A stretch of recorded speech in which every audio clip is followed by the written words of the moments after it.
What's up and welcome to another Mograph Mocast. I'm Dave. And I'm Matt, joining us all the way from Spain, Rolando Barry. Hello.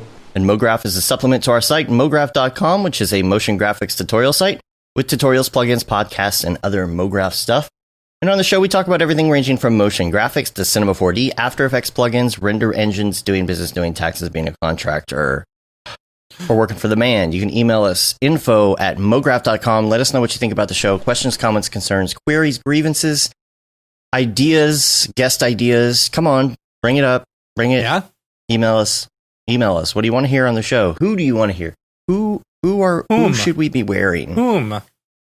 Whom should we be wearing on the show as a guest? Which guest should we wear? Which guest is best? False.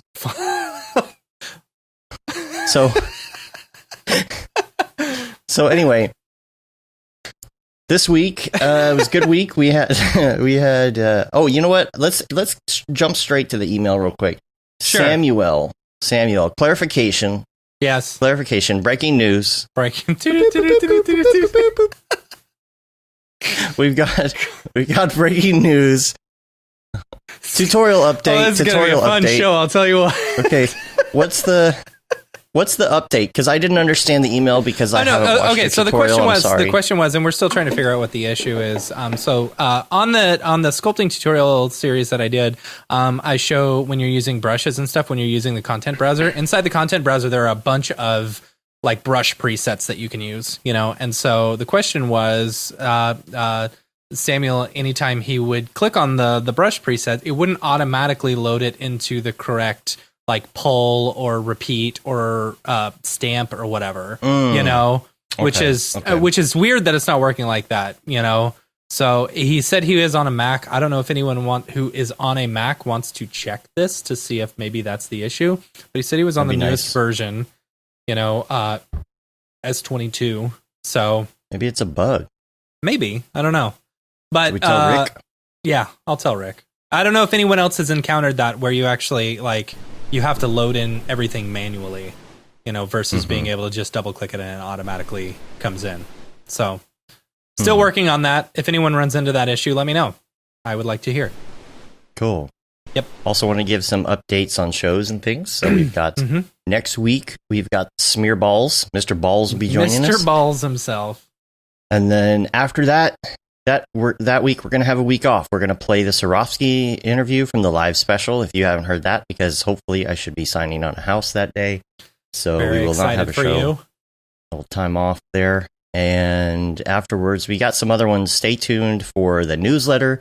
You'll get all the information on that. We're still working on finalizing the date for Many Hues of Mograph for August. I'm looking at August 27th, but with the guests, we have to make sure we have the date secure. Yeah. So one of those things is trying to do all of these streams in between moving the studio and getting internet working and, feeling good about the bandwidth. You know how that is. Yep. And what else we got? You have double checked that you get like fiber out there, right? Yes, it's AT&T fiber, gigabit. Okay. Yeah, that was my number one thing. That was the first thing. I was like, whatever house it is, if it doesn't have internet, then it doesn't matter. Yeah, it doesn't matter. What do you got to, especially nowadays, right? So check that out. And then we will have an article coming out this week, which I'll put in the newsletter. It's really cool. There's an artist who was bored in quarantine, basically, and decided to make a title sequence, like you do, like a fake title sequence, and did like a really good job with it. And so we have a write up on that, and then a write off. And what else we got coming up on the show? We've got Siggraph. So we had virtual Siggraph last week, which we'll talk about in a minute. We have the virtual regular Siggraph, like they're doing some sort of stream or some online thing. I don't know what it is exactly, but that will be next month. So Maxon did theirs at the time Siggraph would have been, and then theirs is just going to be next month. And I don't have the exact dates. I want to say like 11th through 14th, something close to that. Have to check and see. So with Siggraph going on, what we're going to do is if it works out scheduling wise, we're going to have Brandon Clements on the Saturday after. So Cool. we'll have like a live special on a Saturday because it's kind of our tradition that Brandon comes on and we geek out about all the things, not just motion graphics in general, but hardware and everything else, video game technology, whatever it is. That's going to be a great discussion, especially now with all the Unreal talk that everybody's talking about. And then talk to EJ as well. And when we're doing the IBC streams with Maxon, he said that he's going to come on during that week. That'll be a lot of fun because we can talk about anything new that might come up. And I think might have some tutorials and things at that point to talk about as well. So cool. A lot Dave, of fun stuff coming up. Once we get to links, remind me about this one. I just sent it to you in the chat. Okay. The Dangus. The Dingus. The Dangus. Other things for the week. So, Siggraph last week, some really great presenters. Yeah. Many of those people have already agreed to be on the show. Yep. So, stay tuned for that. And Beeple, ridiculous Beeple segment. Here's the thing. Here's what I would like to point out. That Beeple wanted it to be like a happy whatever thing, and everyone was immediately like, Trump. No, it's got to be a Trump thing, you know? And like Beeple wasn't his normal like swearing self because I think his kids were watching. And I think we were pushing a Beeple-esque render on him, and he just wanted to do something happy. You know? So Yeah.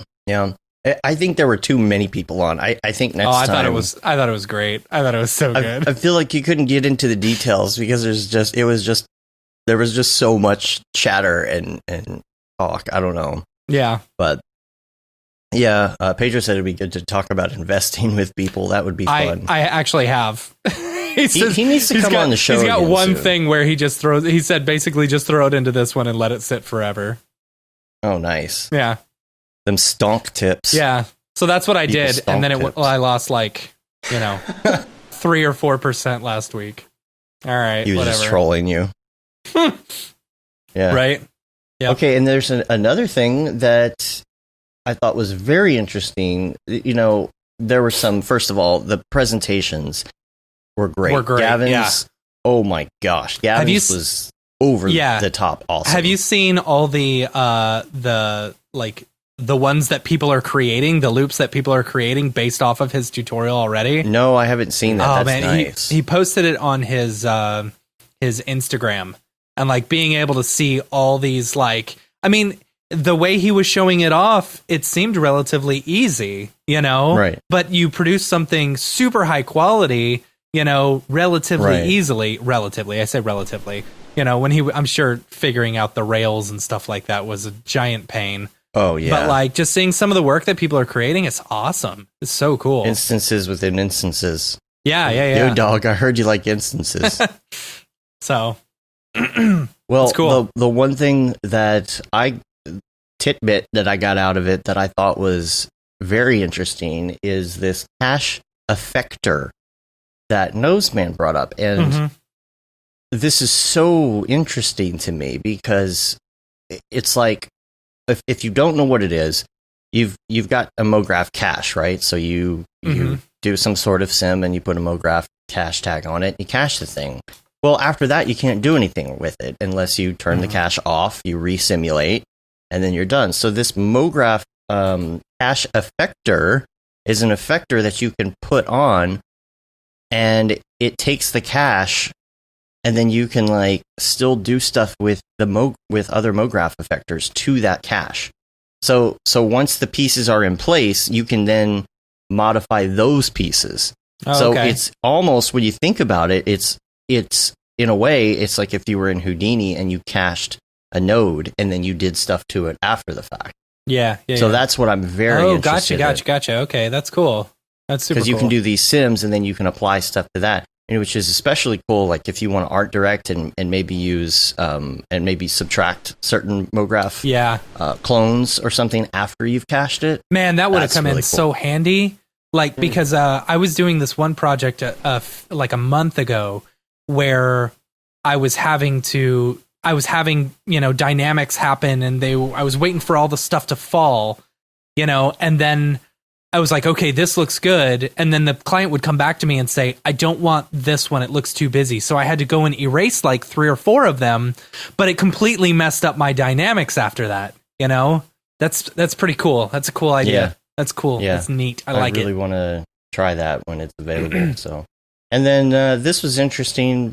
My daughter and I decided we were going to start our own streaming station, because at night we watch those stations where it's like live 24/7 rain or rainforest or whatever. And we were looking at the comments and subscriber counts on those things. They just sit there running, and we're like, well, how could we do that? So we bought a Raspberry Pi 4, and we went out and decided to shoot some stuff. So we went on a whole shoot with camera and recorded some 4K nature footage, and got audio with a boom mic and looped it in Premiere and did the whole thing and put it up. And we got OBS to run on Raspberry Pi.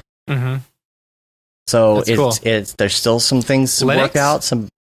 It is Linux. It is a Linux build. Yeah. So you can actually run it on there. There's some limitations to the CPU itself.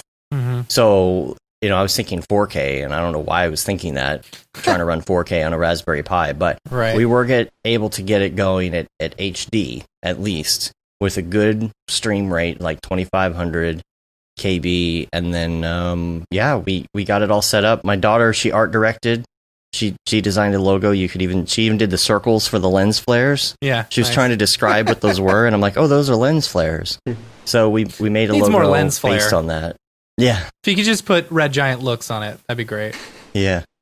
What's funny? I walked into the room the other day, and there was a movie on, and right when I walked in and turned and looked at the screen, it said, opening credits by Andrew Kramer. Oh, that's funny. Just one of those things, like Star Trek? It was Super 8. And I was like, really? So we were around to the beginning, and I think all it was it just says Super 8, and that's it for like 3 seconds. That's funny. And lastly, you've got a link here to XP, X-Particles account downloads. I got this morning, and I don't know. What the Insidium all stuff? The info. Basically, give us the lowdown. With the DL. With X-Particles in Cycles 4D, I believe you always had to keep that link that they emailed you in order to re-download any of your stuff. It says, from today, X-Particles in Cycles 4D will be downloaded directly via your customer account. Plus, you now have the ability to switch between older and newer builds via your customer account, which is pretty cool. So, like, you can actually, you don't have to worry about keeping that stupid email anymore. Yeah. Which is great. That's good. Yeah. That's good. Because our accounts are all wackadoodle right now. We got to figure out how we can standardize that. Yeah. Yeah, and that's all I got for the week wrap-up. That's it. That's it. So let's do a little Ravcock. What's your flavor? What's your flavor? Wanted to bring up the Tests of Brigade. Oh, yeah. That Jules is posting on Facebook. So, first of all... Dude, real time's where it's at. I'm telling you. That's where it's going. Like, I don't know. These tests that he was showing off, and then also the Redshift RT stuff that they were showing off at Siggraph. Yeah. It's like... The real-time wars. It's... Yeah. Yeah, the real-time wars. RT wars. The RT wars. That's funny. I mean, it's gonna be and like the VJ, I don't know, the VJanimole and VJ Animole. I don't know. Brigade and Unity. Yeah, I mean, so you're doing anomaly. Is it anomaly? Oh, sorry, VJ anomaly. Sorry, I'm stupid. But the that was the big thing, when I was trying out Unity for the first time, and putting Octane in there, I was like, okay, great. But I didn't realize that it wouldn't render real time. I was like, oh, it's just normal Octane. what's the point of rendering it in there? But now with Brigade and stuff, being able to go into Unity with Brigade, it's like killer. I don't know. Mm-hmm. Mm-hmm. And Brigade just by itself, you know, so fast, man. So fast. It was just the previews were so fast. I was just, man. I want it now. I know.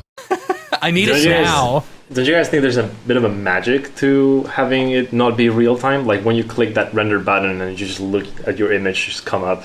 I mean, I know that real time is ideally way better, but like I like it when I press the render button and then like I'm gonna get the amalgamation of everything I've put into an image to just come together and like show and like, oh, there's the detail, blah blah, like all that stuff. Yeah, it's the waiting. Yeah, but I also like not rendering. That's true. You know? That's true. I like getting my results back really fast. I wonder. I'm really curious to see the difference in like, say, like how 1-to-1 it is doing Brigade versus like doing path tracing or direct lighting or something. You know, because like, say you can work in Brigade and like, you know, send off all of your, you know, dailies and stuff to people in Brigade and say it's going to look slightly better or something with path tracing, and then render it all out in path tracing. I don't know. It'd be interesting. A lot of it has to do with RTX. Yeah. That's what's making it happen right now. Yeah. You know. Yeah. Man, that was just incredible. And also they hit a bench record for Octane Bench, the NVIDIA A100, 446 on one card. Yes, but also the card is $20,000. You know, it's funny. Right. In the Slack, Jules posted that, and then someone was like, "Dude, this card is like $20,000." He's like, "Hey, I'm just the messenger. Don't shoot the messenger." It was really funny. Well, what's the advantage of the card? I guess that's the question, right? I don't know. It's you know, I think it's the new series that came out, right? Like this is going to be, I think, the precursor for the 30 series. It's got the Turing architecture, no? Yeah. And so they're saying the new architecture is going to be like 40% faster or something like that than the old architecture. Yeah. And so it's like, man, I can't wait till this 30 series comes out. We get to build some new machines, right? It's been dragging. Like I expected those to come out in, I guess, April, but I was a bit too. Nah, because they normally announce the stuff about this time. You know, they start with the like last year. Yeah, or I thought they were going to come out a couple of years ago. It was the Quattros were announced, and then like a month later, you know, the actual RTX ones were announced. Don't you think it will come out for Siggraph though? I think it will. Yeah. See, because they were announcing the A100 stuff, and then I have a feeling either in August or September, that's when they're going to announce the new ones. And so by Christmas, we can all make new computers. Nice. Yep. Yeah. I'm just looking to, it's a lot of this deep learning stuff though. That's all they talk about. Like, well, I want to know. Yeah. As other stuff, like Armando in the chat says, it's more of a data center type card, not for desktop use. You don't want to spend that much money on desktop use. Armando's our web guy. Oh, hey, Armando. I didn't realize that was you. I kept seeing his comments the last. I'm very excited about the stuff you're doing. Not putting two and two together. Yeah, not funny. That's funny. Do you think that the same way that NVIDIA is doing like separate drivers now for gaming and studio, do you think there'll be a time where there'll be a fork in terms of card technology? I don't know. Because right now we're sort of like in the same spot as the gamers, really. Yeah. Unless you're going for the Quattro cards and stuff like that. So short of VRAM, we're mostly concerned with just number of CUDA cores most of the time. And but the question all is, this other stuff, is it necessary? Once everything becomes real time, is that even going to be an issue? No one cares. You know?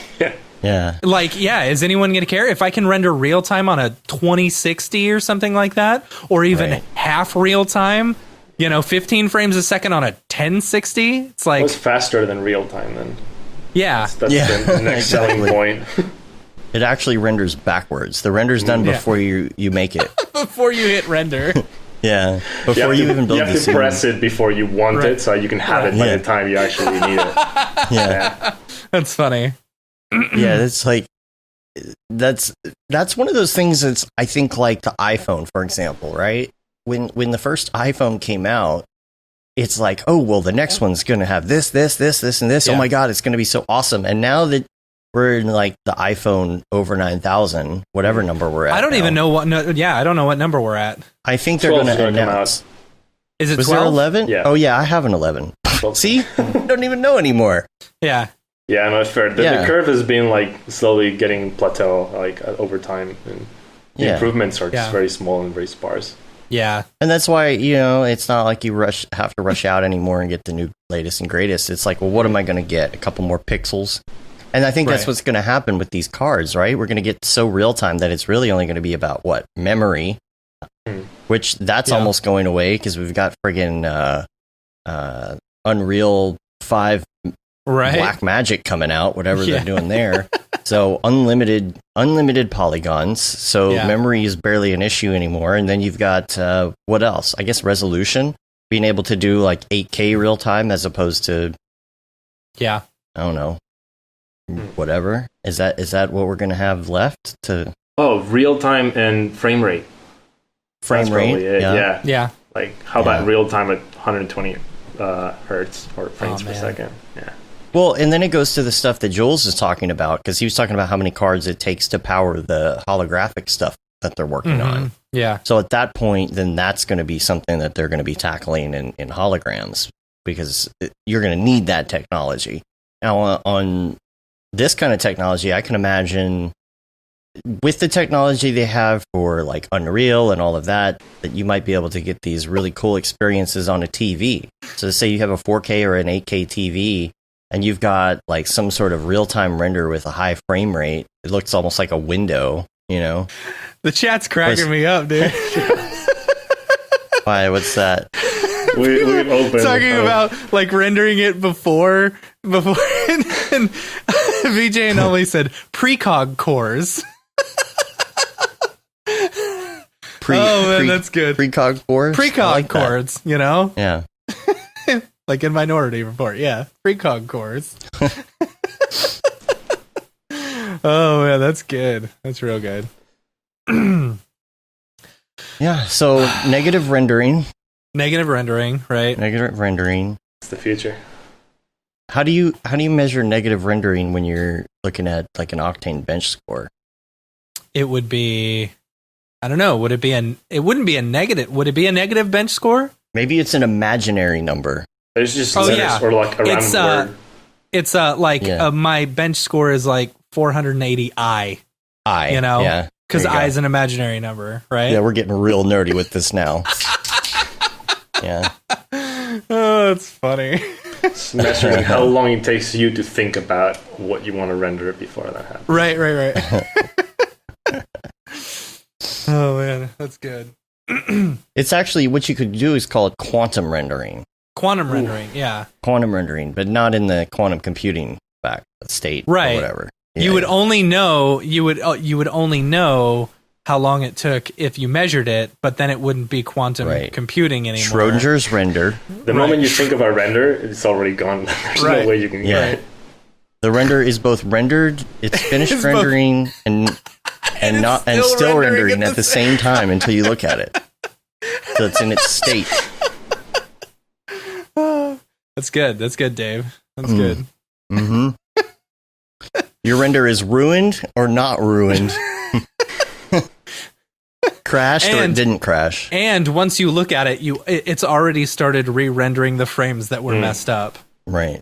It's rendered everything with mistakes and without mistakes. You just got to sort out which ones you want to keep. Yeah. In fact, if it renders it right the first time, it has to render the incorrect render afterwards. Exactly.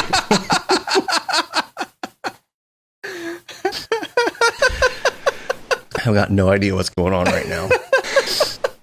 Oh man, that's funny. Someone's taking notes right now, I'm sure. Like, yeah. That's great. Yeah. It also has all the necessary approvals before even launching the app. That's funny. Yeah. So all your notes from the studio you actually get to you tell hit the render art director. and you immediately gets notes from the studio telling you what's wrong. You get to tell the art director what to do instead of vice versa. Nah, that'll never happen. Yeah, let's be honest. All right. So, Rolando, let's talk about you now. We're gonna dive into it here. We're gonna dive into your background and whatnot. So, let's start, I guess, with your start in the industry, but possibly right before that, because let's talk about school. We haven't really had much of a chance to talk. We haven't met in person like we have with many of our guests yet. So, when it comes to your background, you kind of mentioned before the show that you may or may not have learned some of this stuff in school, and I'm interested to hear about that. Right. So I graduated in 2017 from Ringling College, and cool. Okay, Brodeur then. Yes, but I never met him when I was there. I was wow. I just found out after the fact. You're lucky. You don't want to. So I've been told. And I did film. I didn't do motion graphics at all. At the end of our senior year, there's like this show where everyone in their major puts up their final projects and everything. And for some reason, I can't remember, I went to the motion graphics show and I just sat there and watched all this stuff. And I'm like, what the hell have I been doing? Like, I thought it was so cool. And like, you can do this with a computer. And that was like my first introduction into motion graphics, really. But I mean, I had done film up until then, so I could only take on motion graphics after I graduated, when I went back to Spain and started looking for jobs and all that. Mm-hmm. So you got the itch after watching all the portfolio reviews or whatever, you know? Yeah. And were you doing any, since you were studying film, were you doing any editing or After Effects or anything with it? Yeah, so that also helped. Like, I had this a computer with a graphics card, and then I used it mostly for like Premiere, and yeah, that was basically it. So like, I felt I was kind of underutilizing the GPU besides games, which I didn't want to like count in that utilizing my computer. Yeah. So I started looking into what things I could use to like I could do to use this like beefy GPU thing, and then I heard about Octane, and actually first thing I did was like Blender Cycles, because it uses the GPU, and it just came out with an update when I got my 1080, and so I like got that and started rendering things in Cycles there, and I thought it was fun. How'd you like it? I didn't know anything beyond that. So for me, that was like, oh, this is cool. And I know I followed a couple of people on Instagram that were doing really cool things. And then I was like, oh, cool. But I never took it as more than a hobby at that time. It was just something that I could play around with when I got the itch. Because with film, you can't really leave the house every day to film. And you depend on a group of people if you have a team and all that stuff. So were you doing a lot of filmmaking, you know? Were you working in uni, for studios? Okay. Oh, well, during uni, I did filmmaking. I think the way they do it there is everyone has to go through every role at least once throughout their course. So I was like a grip and a gaffer and a cinematographer and a director, and I really liked cinematography and gaffing the most. But yeah, and then when I finished, I think it's really hard to get a job straight up as a director, obviously, and a cinematographer. So like my go-to was maybe editing is the best way to go, since it's more of like, I mean, it's still an artistic skill, but it's also technical enough that if you know how to do it properly and you have a portfolio and you show, people can take you seriously and then bring you in, you know? Yeah. So then I thought, oh, that's what I'm going to do. And then, I applied to a bunch of places in Spain, because, well, I couldn't stay in the US because of visa reasons and all that, so... Yeah, well, in Spain, I started applying, and then I got a job at a place in the UK doing travel videography. So it was like both editing and cinematography of sorts. And I think about that same time is when I started, there was like this period of time where I couldn't leave my house, pretty much. It was like quarantine. I had like some minor surgery or something, so I couldn't like move out. Or,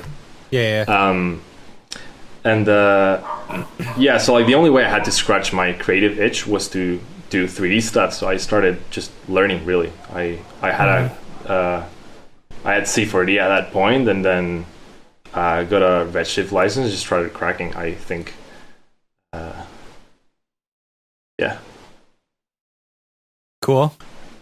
So when you got to travel, and you got to shoot like. What were you shooting when you were traveling? Nature? Mostly nature? I saw some of your shots online. It's a bit of a funny story. I got this job at a travel adventure company. So I for some reason I didn't read too much into it. And I thought the idea was that they would fly me to places with a camera, like really nice hotels and just luxury places and everything, and then make nice videos for packages and all that.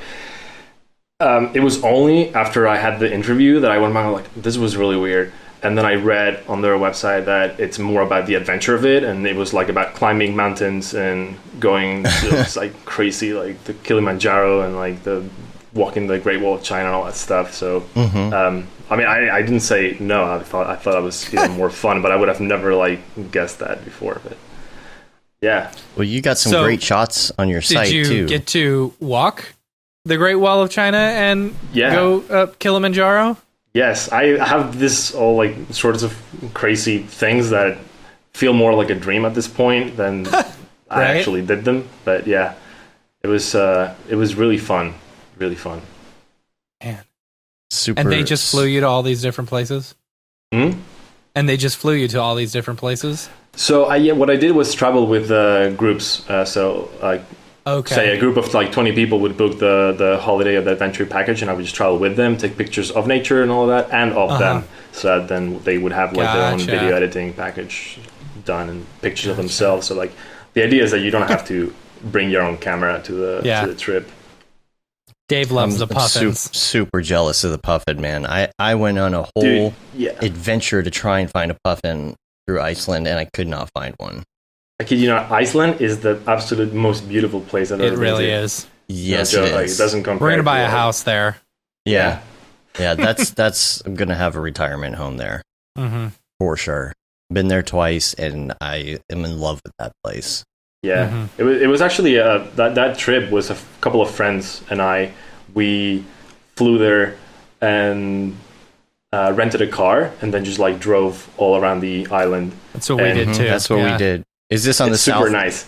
The south side of the island on that one cliff? I don't remember. It's on the cliff. Yeah. That's the one. See, we were there a little too late, and then we've heard now because of climate change, it's slightly changing to where they don't migrate to this area as much anymore as they used to. And so, like, I had this 400 millimeter lens and everything, and I was just out driving around trying to find a puffin. You just wanted to see a puffin. One puffin. There were lots of them. There's actually a place where there were like 1 million of them. It's like a safe house or some sort for puffins. Next time. Yeah, I mean, you got. It was the coldest I've ever been in my life. Was that trip, because I came from Texas completely unprepared for the cold. Is this St. Mark's Square here, or is this Italy, that's in Peru, I think. Peru, okay. I think so. Actually, that trip to Iceland, when I went with my friends, I recorded a video of that trip, which I then just sent to this company that I applied to. This was in between the summer where I graduated and where I got the job. So like I just sent this video to them, and they were like, "Oh, that's exactly what we want you to do." So, kind of got me the job there.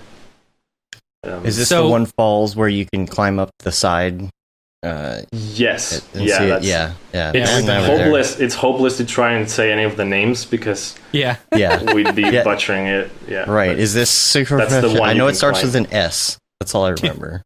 Spell. Yeah. Something with falls. Yeah. Beautiful. Oh, and I love this one. I love the light on this Big Ben. It looks like an old 1600s photograph or something. Yeah. It's a shame you can't see the Big Ben like that anymore until 20 something. Yeah. So I was at apparently I guess you were at MDC last year. I was when I was there. and driving down the street, this was all under construction. Big old scaffolding all over it. How long does that last till? I don't know. 2021 or 2022. Sure. Yeah, and who knows but now even with coronavirus now, it might even go on for longer. Yeah. But So you worked for this company, and then you got injured or had surgery or something like that. It was before. Yeah. Okay. I got hired. Well, with a starting date of like January 2018. And then on like I think October 2017 is when I started just doing 3D. I got like injured and started just testing. So you stuff like as you're doing all this stuff, you're just dabbling in 3D and stuff like that.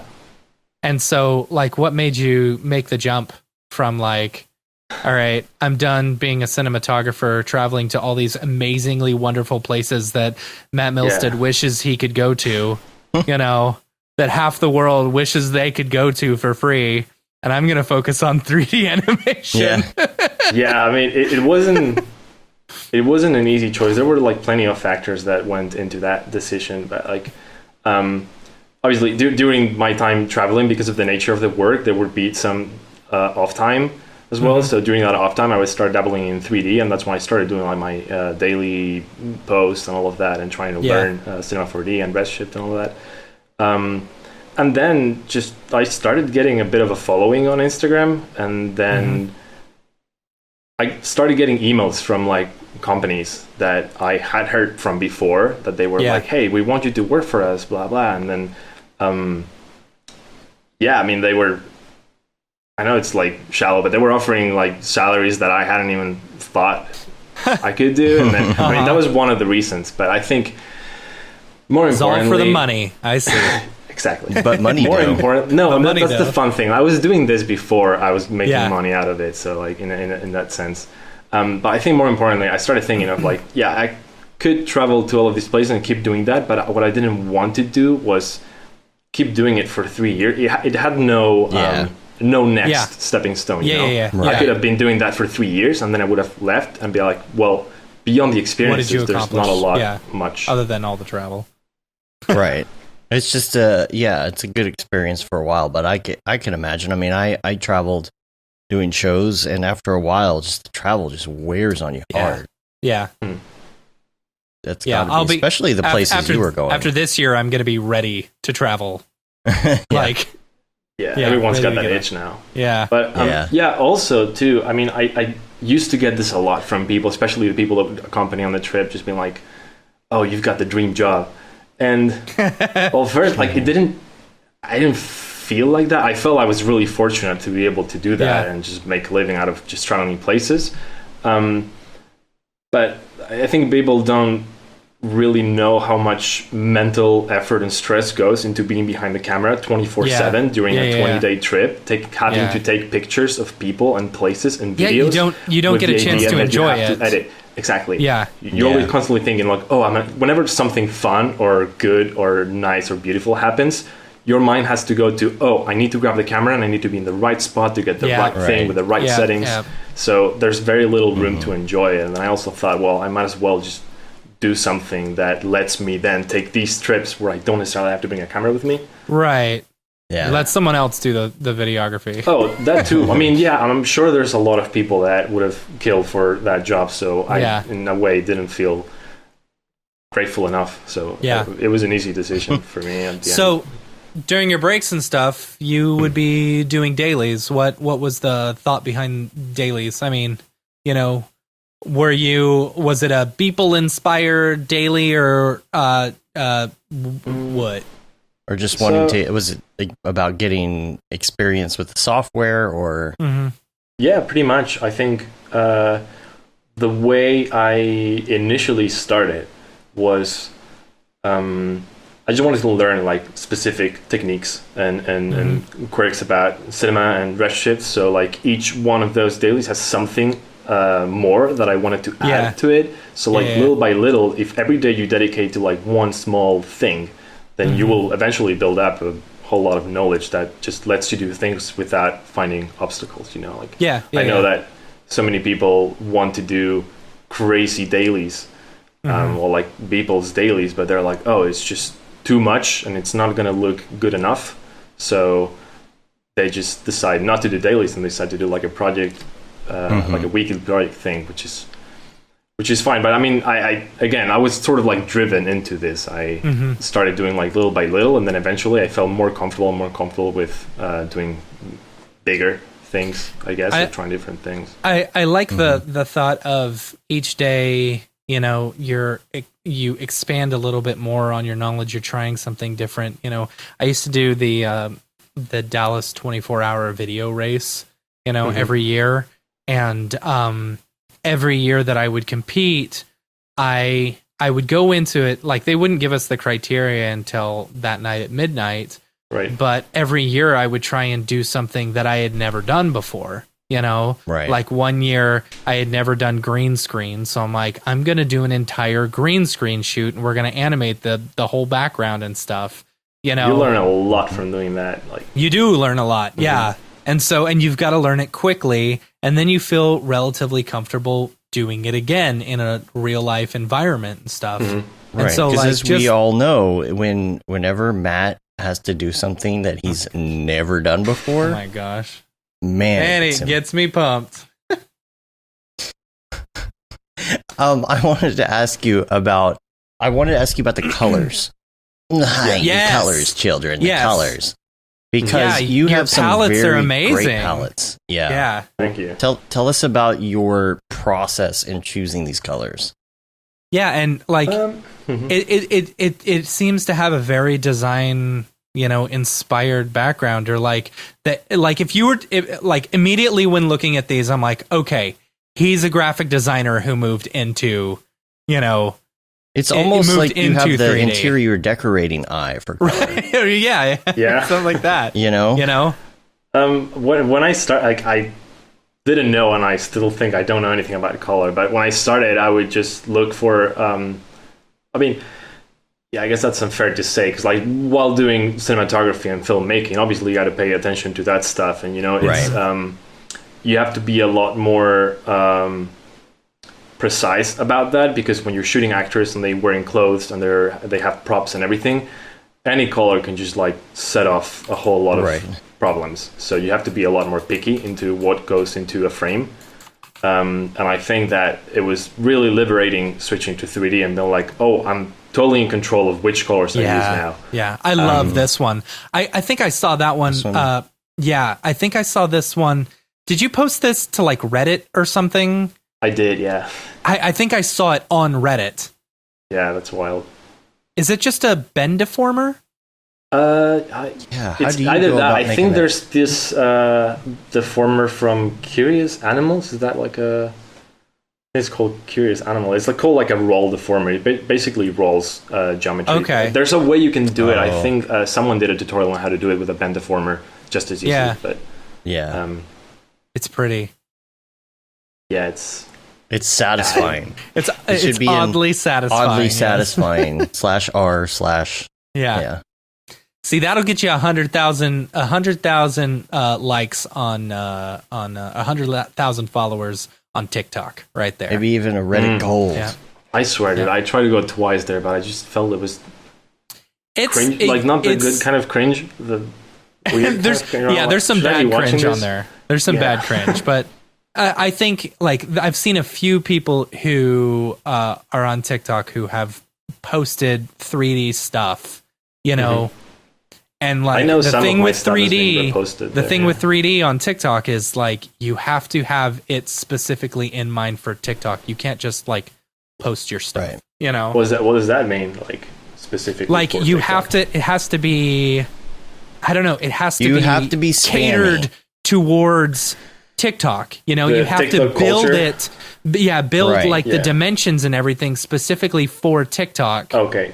And you can't just because like Ariev was posting, you know, just like 16:9 things where it's like super mega cropped, and I was like, you know, either turn it to the side or do whatever, you know. And I've noticed he's started like adding a lot more space. because it looks better. It looks better. I've always done that for Instagram as well. Like you post on the 4:5 aspect ratio thing. Yeah. But it's also about having that spammy name. Like Arya posted on his account the Harry Potter Star Wars thing, a clip from it, and he, the tagline on it is, I don't remember this part of Star Wars or this part of Harry Potter or whatever. I can't do that. I wouldn't be able to. It's like the TikTok culture. You've got to have the spammy, name grabby headlines, the clickbait. Yeah. And always be aware the first one that you post will immediately, that will get you more hits than any of the other ones, because they want to get you reeled in, So they'll make that first one kind of go a little viral, and you're like, oh sweet, I got to start producing more content.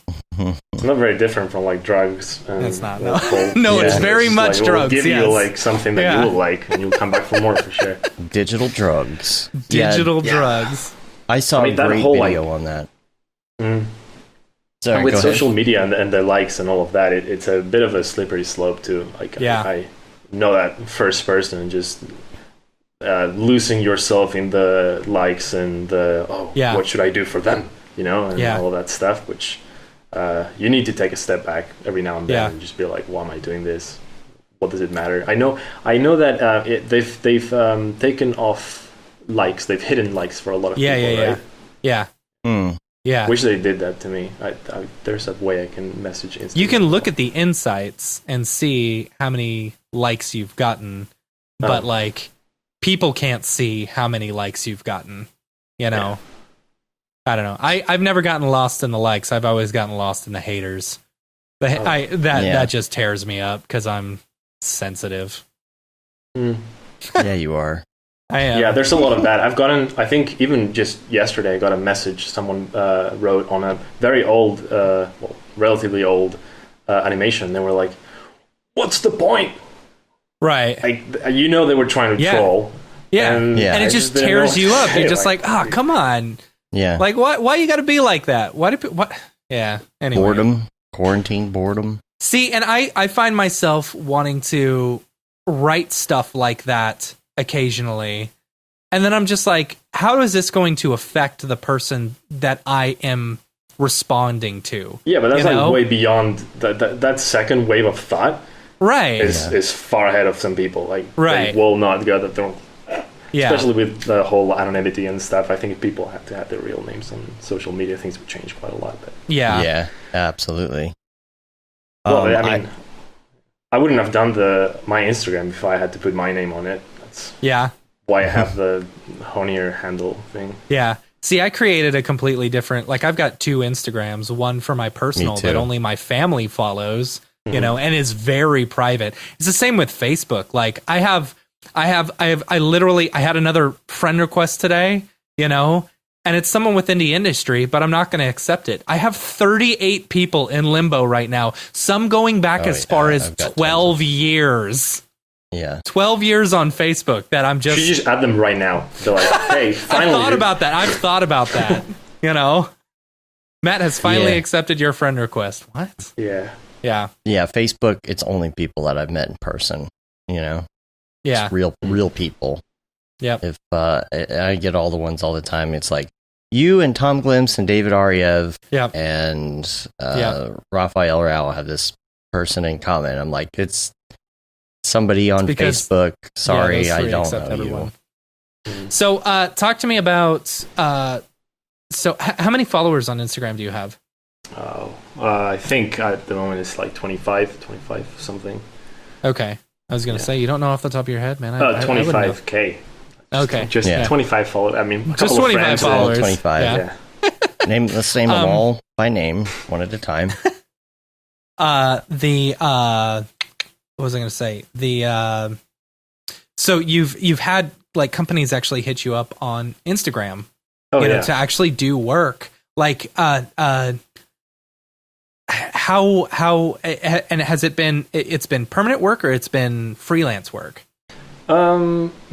Both. I think I've gotten a fair amount of. I mean, not so many permanent stuff, but like when I started, it was funny. The first few messages I got were from like I think Buck and Syop. Yeah. I think to do something. Yeah, but that was when I was working back at my other like cinematography job. I had no idea of what to do. I suggested some really odd things about the work schedule and everything, and it was like I didn't know how things worked. And then from then on, it was just very small projects with nothing like with a daily rate or anything. It was just like, oh, I need an album cover. Like, would you want to do that for me? And just do that little by little. And then I think it was around 2018, late 2018, where I thought, well, I could quit my job right now and I wouldn't get that big of a hit right now with all of this other work coming in. And then by that time, I was really, really into 3D. I still am, but I was really into 3D as well then. And so, that's when I said, like, okay, let's do this. Let's go. And I quit and I became a freelancer out of nowhere. So. Man. So, are you working for a studio now, or are you still freelancing? No, I'm still doing freelance. Yeah. Cool. That's awesome. And how are you getting a lot of your work? Just through word of mouth, and are you still getting hit up a lot on Instagram? Like, for example, I'm curious if because I don't know a lot of people.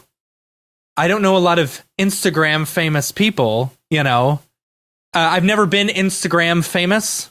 So I'm curious if by getting that way, if you can make a living specifically just out of requests from people hitting you up on Instagram, Yeah, I think it's not very different from just having a portfolio website that you just send to people. Yeah. Like when I usually reach out, I will include a link to my Instagram just because, I mean, of course, you have to think too that for the people that are looking at your stuff, it's also easier. It's familiar. They know what they're looking for. They have sort of, it sucks, but they have a gauge for how much engagement you have, how you do these things. They can scroll down the timeline and see what your stuff used to look like and how much you've improved and the kinds of things you can do and cannot do. So in a way, it's a lot easier for them too. And then, I think. Sorry. Is it still like you just keep getting more from the portfolio, or are you getting repeat business from some of the originals? Like, do you have a handful of clients that now that you've established that relationship, they keep coming back, or are many of these just one-hit wonders, or what is your At the beginning, it's a lot of one-hit wonders. I think that when you're sort of like breaking in and you don't quite know your daily rate and where everything stands and even how things are done. Like I hadn't worked on site ever, so that's nice. I mean, when you do that for like 6 months straight, you start to go mental, and you're like, I wish there was someone next to me that could give me a hand when this thing isn't working, or like. Or you could go to lunch with, or for example, But I mean, there's the good things and there's the bad things. I think, a balance is super nice. Just going to work for a month or two on site, and then going back home and staying for another month or two, and vice versa. And I think that's nice. But in terms of repeat clients, I think now I'm getting. People in studios that know me and know the work I do, and they reach out after I've worked on a project with them when they're like, hey, we have something that we think like you would be great at. And I don't think it's any different from, well, I wouldn't know actually. The stuff that you have on the site, like the Slurpee thing, is that was that work for 7-Eleven? Was that a spec that was an thing? Agency in LA. Agency? Okay. Yeah. Because I guess a lot of your stuff is under NDA, so you can't show it online. But no, not the stuff that I've been working on for. I mean, there must be like a couple of projects that have already come out, but I haven't like looked them up yet. But I mean, it's been a weird year for everyone, but I'm looking forward to maybe like leaving a bit more time and then just gathering all of the stuff that I've done, the stuff that I can show, and just redoing my website and getting a lot more of the stuff there. Have you found that having that background in film, like a knowledge of, composition and framing and stuff like that, helped give you a leg up in 3D? I think so. I mean, absolutely. I think for a lot of people, it can be very daunting to just hop into cinema and then have this camera with camera settings and these lights, and I'm like, where do I put all of this? So whereas for me, it was like, oh shit, I can move my lights freely now. I don't have to just grab a C-stand and put it here. And, exactly. For me, it was like, oh my god, this is amazing. And I can target an object with a light too. Just C-stands suck. I hate setting up C-stands. I hate turning the amount of bruises I've got on my shins because of C-stands is insane. Yeah. My kid, I've got a C-stand for my backlight right here, and my kid stubbed his toe twice the other day, all within 20 minutes. Yeah, sorry, kid. I've been recording, and I have had one here when the green screen is not here, and it's just such a pain to have it all set up and in the way and hit your head on things. And it's like, stupid thing. Yeah, I don't miss C-stands. Carrying C-stands around and back and forth and wrapping cables again and all that stuff. So I think to answer your question, doing film before, it does give you a leg up. I think it takes away all of that side of how my lighting is going to be and how my camera settings are going to be and all of the focal length and depth of field and all that stuff. Like you know what you're looking for, basically. Yeah. Pedro had an interesting question. He said, do you have many clients in Spain, or are they mainly UK, US? And can you talk about your experience with rates from different countries? I think that's a really interesting conversation, because there was a discussion, I think it was last week, where we were talking about, someone was talking about having a unified rate across the board, but I can see, especially, working remote for different companies, all across Europe and the US, that the rates could vary significantly, Yeah. Well, I forgot what I was going to say. I actually moved to London from where I was. This other company that I was working at before I switched to 3D was about 4 or 5 hours away from London. So I switched to London specifically because the industry there is huge. Yeah. For the first 6 or 7 months there, I didn't get a single job from the UK. Oh gosh. All of my jobs. Well, I mean, it's not a bad thing. Yeah. I didn't get a single job. Yeah. That was it. No. You got jobs. They just went from the UK. Yeah. So they were from the US mostly, and some from South America, and a couple of ones from Poland, from a nice studio there. Yeah. See, that's why we could get a place in Iceland. We'd be fine. Doesn't matter. As long as we got good internet. There. Yeah. Yeah. Good internet is a must. Yep. And I think one of the questions that I would like to know is, does the rain in Spain fall mainly on the plane? You're so fired. Fall mainly on what? Have you heard that before? The rain in Spain falls mainly on the plane. It's from the musical My Fair Lady. Honestly, the rain in Spain hasn't fallen for quite a bit. I think it's been super nice. Well, maybe you don't live on the plane. Yeah. Oh my God. Well, of course, you're not even near the plane because you're not in Spain. No, he's in Spain. Right now, I am in Spain. Yes, right now you're in Spain. Yes. Okay.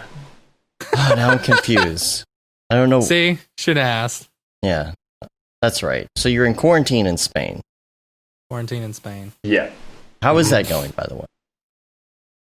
I'll be honest, it's going great. I love it. I'm not paying for rent because I'm at my parents' place right now.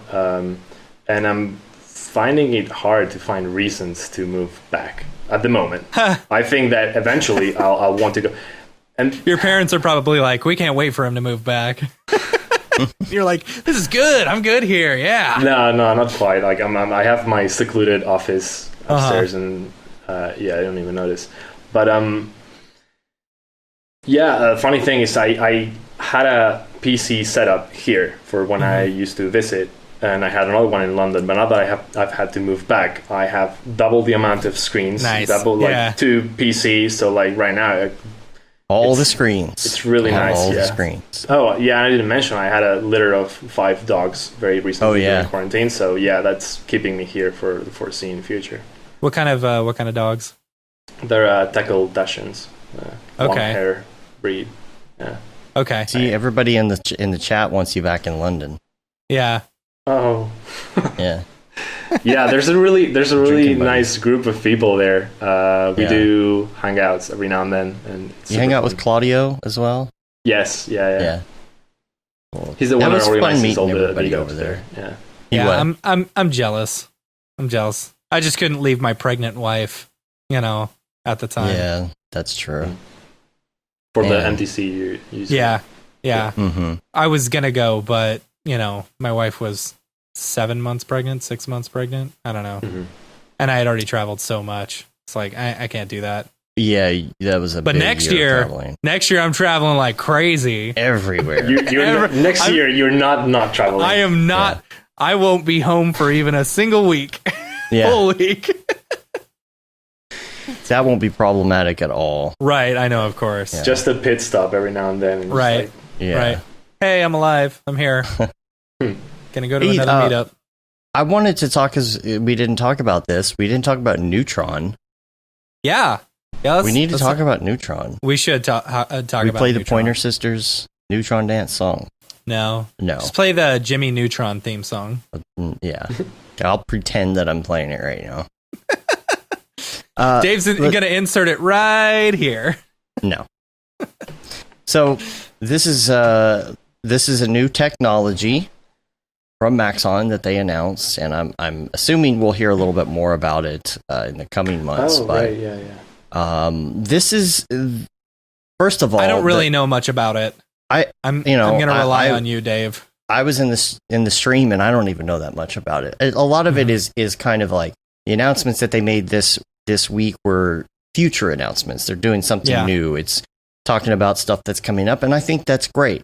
I feel like everybody else is doing that at this point. You get a lot of people showing future stuff, and one of the problems with showing off things that are coming in the future is that sometimes you don't know when it's going to be done, right? Yeah. Like we're getting close to being done with Windbush's course right now, right? But we don't have an exact date. Same thing applies to like if Jules announces something for Otoy, it's like, well, we have this thing coming, and everybody gets so impatient. That was the whole problem with Octane 3. Right. There were a lot of announcements. Well, very little. That was a really long Yeah. wait. But there are some things, like Octane X, for example, where people are like, you said it's coming. Where is it? Where is it? Huh? Right. Where is it? And every day somebody else is posting. And so I think that's probably one of the factors that comes into account when you're thinking about, should we talk about things that are coming out in the future? Well, they did say that there would be some of this in the new release. Is that correct? I believe that that's true. I believe that's correct. I don't want to say the wrong thing, but what's great about this, we are not representatives from Maxon, so take what we say with a grain of salt. Yeah. So that's one of the things that they showed off was Neutron, that viewport though. Yeah, that viewport though. That's running pretty all insane. those instances, but mainly go back and watch David's keynote speech from Siggraph. You can see this.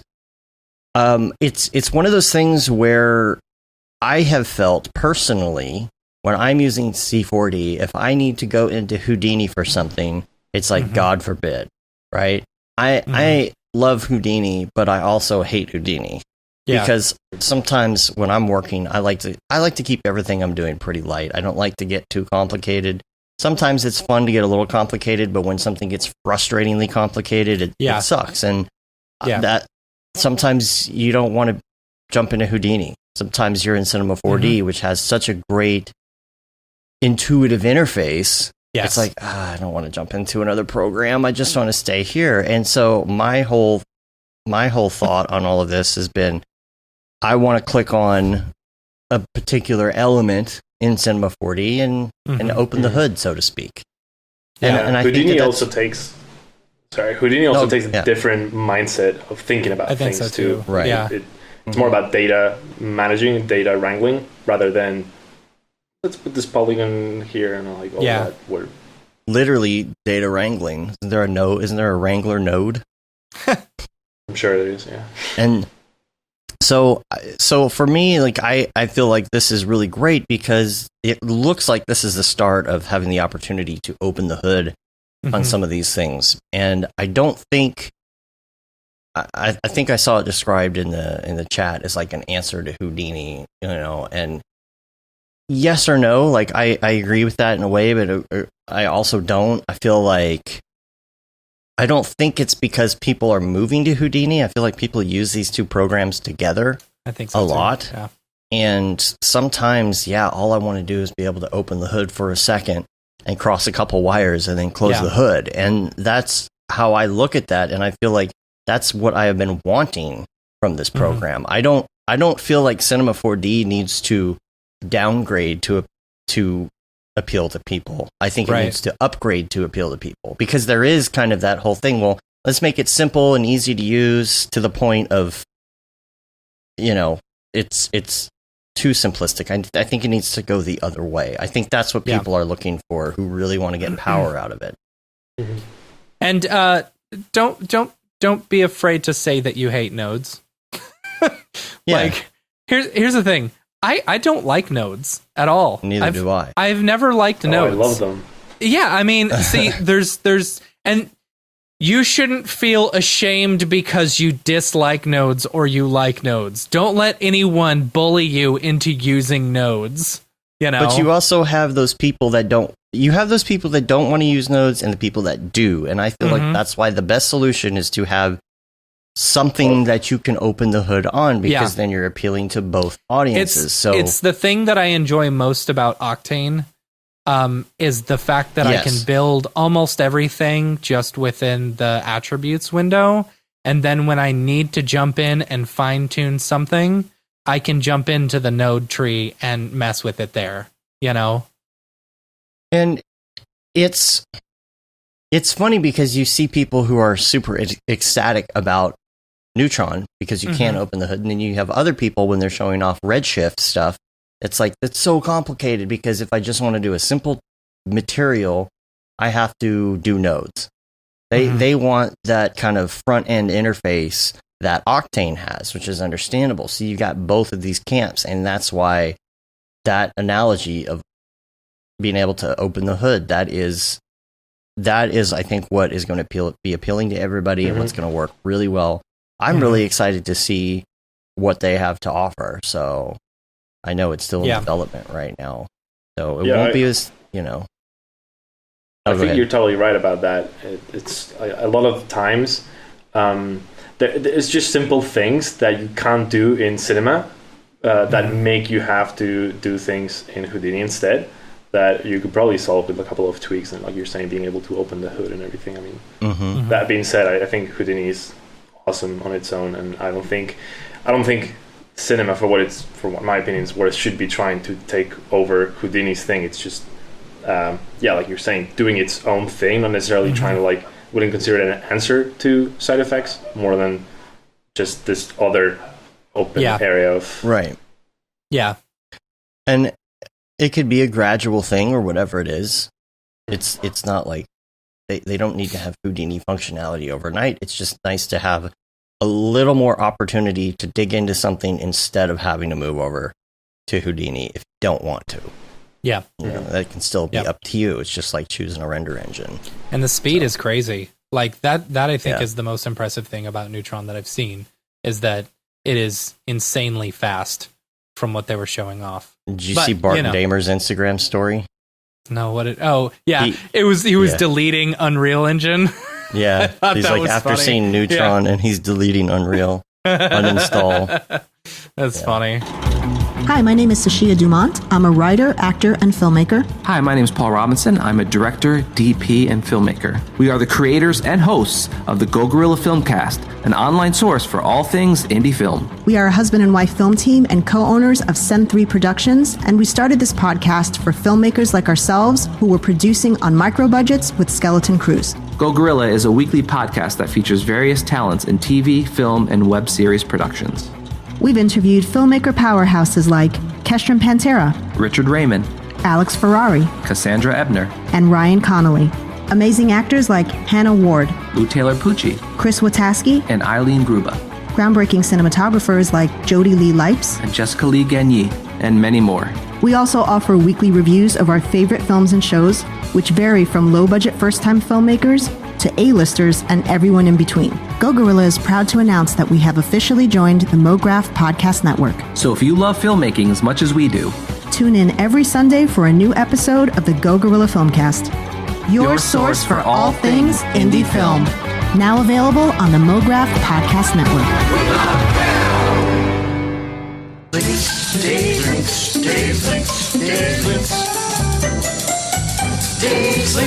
I got a couple links here I wanted to talk about. And I have a link too.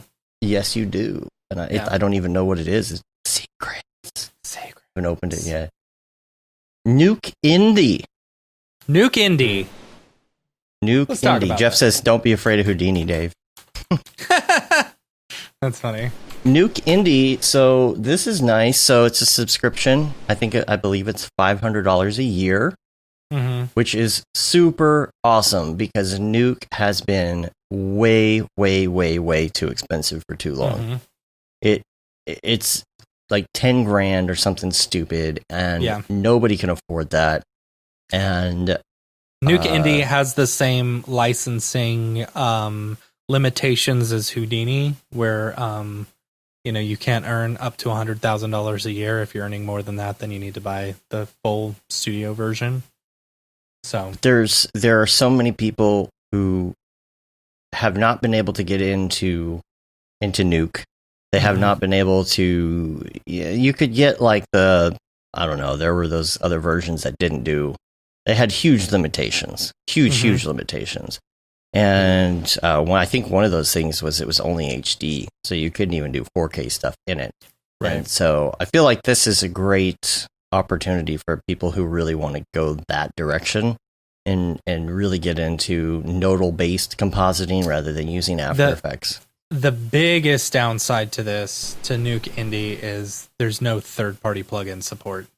Just like with the Learning Edition or whatever. Yeah, somebody just actually said that in the chat. Yeah, I mean that to me is almost a deal breaker. But is that how often do you use third-party plugins in Nuke? In Nuke, I've never used. Do you use RSMB? I mean, I don't know. I mean, I did speak with a couple of friends about this, and I think, from what we talked about, apparently Houdini Indie started the same way. You couldn't use third-party render engines, and it had a lot of limitations. So I think this may just be the Foundry. I think maybe instead of just the waters a little bit. Yeah, exactly. Yeah. Instead of releasing an indie version that can do literally anything, and then people can find workarounds to just not have to use other licenses because they can do the same thing. It's just more like cautiously putting out, hey, we want to do this indie licensing thing. For now, you can't do this and that. But I think they might be relaxing what you're saying. Third-party plugin is so important. I hope that's the case, because Houdini Indie, when there was a big update like a year or two ago where they upped the res to 4K and allowed you to put it on 2 computers and stuff. And it was like, wow, that was game changing. To be able to do all that, it's like that makes it a viable option for all this. There's such a barrier to entry on Nuke. That's the thing. And it's the whole reason I don't know it. They did have the Apprentice version, no? Yeah, they had the non-commercial version, but it's still it's like there are still resolution limitations, all of that. Yeah, obviously. Yeah. Up to 1080p, and like if you can't import certain things, and I don't know. I think the whole way of looking at it is, if there's an indie version, right, and you can't get to, or let's say even an Apprentice version, right, you can't. What's the point if you can't get over the hump? If you mess with it and you're like, okay, this is awesome, I would like to buy it. Oh, I'm sorry, you have to spend $10,000 now if you want to get it. Yeah. Like that's still a barrier to entry, so people aren't going to learn it.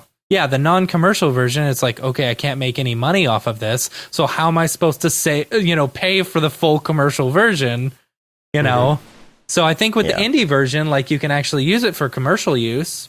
So that's like, I mean, maybe that's what it is, Yeah. Whatever. People are finally making some money, because if you're making $100,000 a year just off of Nuke or whatever, you might be able to actually afford the Nuke studio. I don't know. I mean, it's a 10% of your expense, just like any other. No. Yeah. But that's just such a high number to start with, and I feel like other companies are moving to that subscription model, and maybe they're considering the same thing, looking at everybody else in the industry and saying, well, people are going to stop using our software if we make it that hard to get into it. Yeah. I mean, from a sales point of view, it makes sense. I think, I don't know how the Foundry is doing their bulk of cash, but I'm guessing that it's not the indie licenses. It's not going to be it. It's just like a price, level of entry price for just reaching a wider audience. They're not losing anything by doing this, but it's a step in the right direction. No? If more people start to learn Nuke and it becomes more, it's already kind of a standard for a lot of studios and film industry. And but all that. that is the thing. It's like, if you want to, I hate to say it, but if you wanted to learn Nuke, you had to pirate Nuke. That's the way. Notorious. Yeah. They'll find you. They'll track you down, and they'll come after you. They've got stuff built in. We know people they have come after, and they make you pay. Yeah. Or else. That's the thing. It's like, if you wanted to learn it, you had to go through all these back channels in order to learn it. And it's like, for me, that wasn't enticing to me. They nearly blackmailed somebody we know. Because of it. We know what studio you work for and that you pirated it, and we are going to go to that studio and tell them what you did unless you pay for the $10,000 for your license. Pretty messed up stuff. Yeah. And so, you don't want to mess with that. They do have to have a way to make money too. Absolutely. It'd be great if they just gave the licenses for free. We're not saying that it should be free or anything. No. I'm just saying the barrier to entry. That's the biggest thing. Yeah. So this is good. This is good. The indie version, I feel like that will probably convert a few people, because if you can use it for actual commercial jobs, you can make actual money with it, right. Which then if you're going into a studio, you're not like, oh, I only know After Effects because I couldn't afford the $10,000 for Nuke, and it's but that's the thing. There's that. We are not in any way condoning downloading software for free.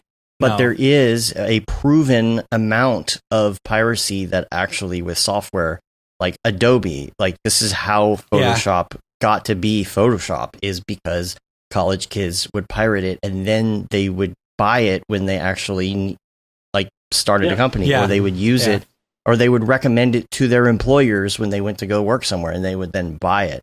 And it's a super smart business model. I think obviously if Photoshop were extremely difficult to pirate, it wouldn't be near as. There are alternatives that are cheap. Yeah. And then Adobe got smart and they switched over to the subscription model. Right. And the second they switched over the subscription model, there were a lot of people out there, me included, who was like, I should be paying for this now. Yeah. Bam. I was using a version of Adobe products that I was using at work. I just so happened to install it on my personal computer, but I had bought a version on CD. Yeah. And so now with this new model, it's like, I'm happy that this is out there because it may actually influence me to go into Nuke a little bit. Well, it's a similar thing with Maxon, no?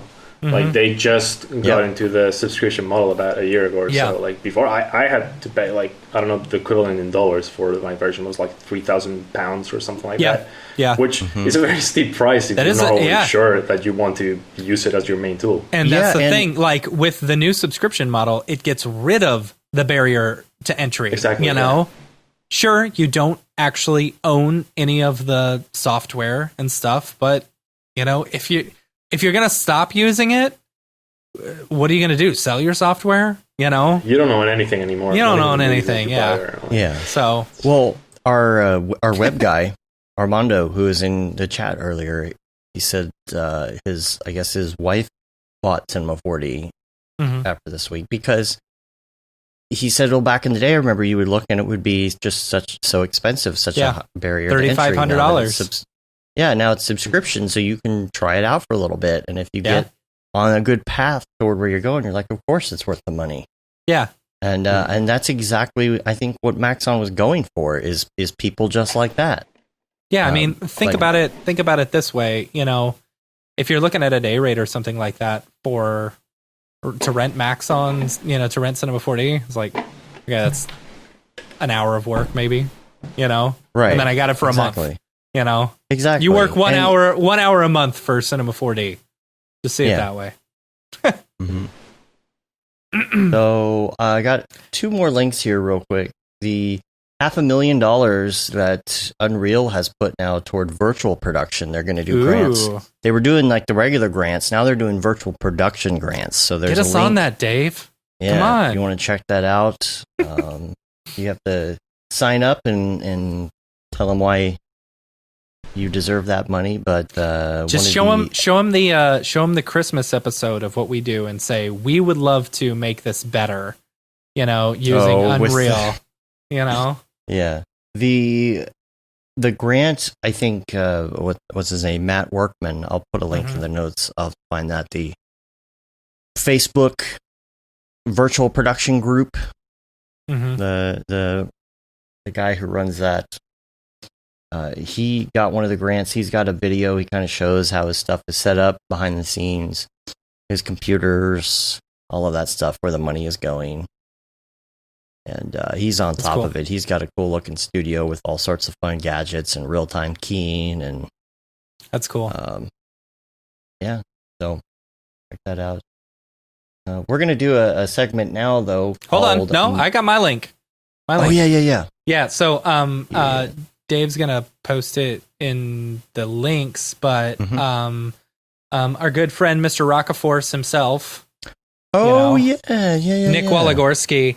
So I don't know if I mentioned this on the show or whatever, but like I wanted to give him a shout out because this is he remade the entire opening scene from Bill and Ted's Excellent Adventure in cinema, which is awesome, you know? And so like if you go to if you follow the link and then go to his actual like YouTube page, you can see a side-by-side comparison of what he did versus what the original was, you know? It's super cool, especially with the third movie coming out, which apparently is coming to video on demand, and I'm so super depressed about that. I feel like why? Where else would it be? It would be in the theater, but I wanted them to push it back. I wanted that experience of being able to go and see, you know, the third Bill and Ted movie in the theater, because I saw the first one in the theater. I saw the second one in the theater, and I was so excited for this one, you know? Yeah, is that the side-by-side? Yeah. Comparison. He says thanks, dudes, in the chat. He's actually watching. Yeah. It's very, very well done. So well done, Mr. Nick Waligorski. I mean, look at that. Was the original graphics, or was it like an actual rotating? I think it was an actual rotating thing, you know? I don't know. So. Nice render, bro. What render engine? It was Octane. I know that. Cool. All right, so we're going to do a little thing now called Mograph Recommends, where... Can I run to the restroom? You may. All right. You may. Go ahead, caller. Go ahead, peer. All right, so... you know what? Real quick, I have another link I'm going to talk about real quick, and Matt's going to miss it. So I found this YouTube channel, and I would just like to put this into the notes as well. This is called Veritasium, if you haven't heard of it before. This scientific, educational YouTube channel blows my mind, and these videos, if you just put them on and just completely nerd out, it's hours and hours of scientific entertainment. I want to go back and just watch every single video because it's just that good. And there was one in particular that came up the other day where he was trying to figure out, could you get audio of a room from video?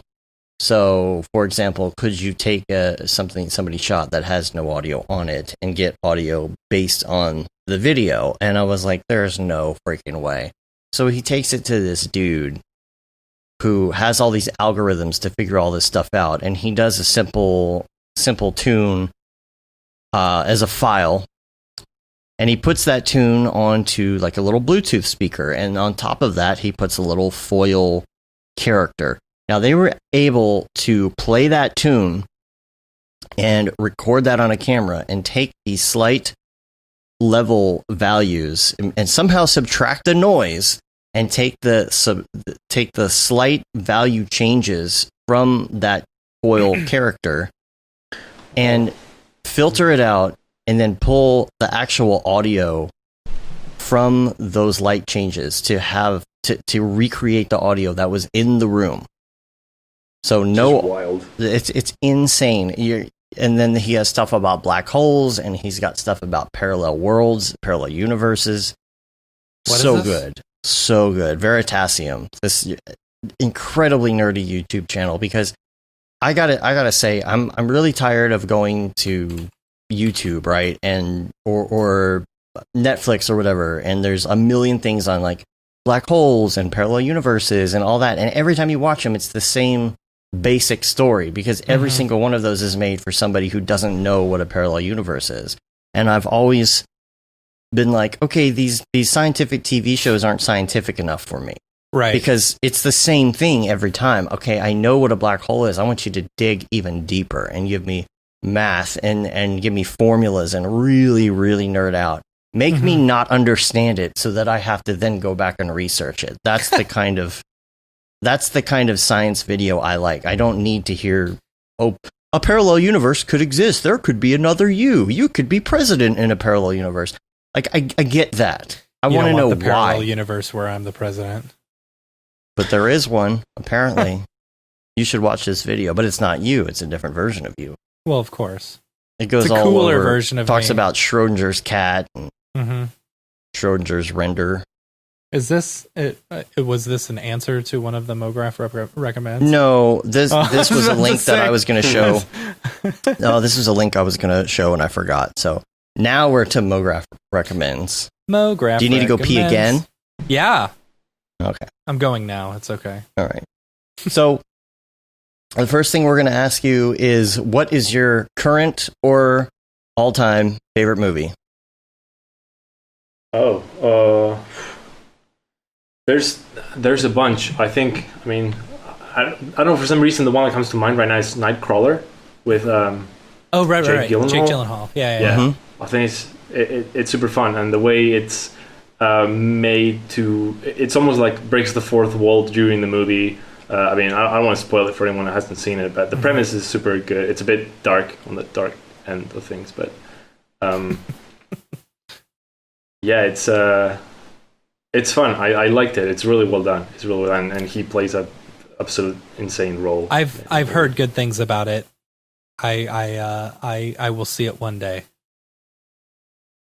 I like my daughter and Pedro's response on the chat said, idea for the show after the favorite plugin question, ask for favorite conspiracy theory.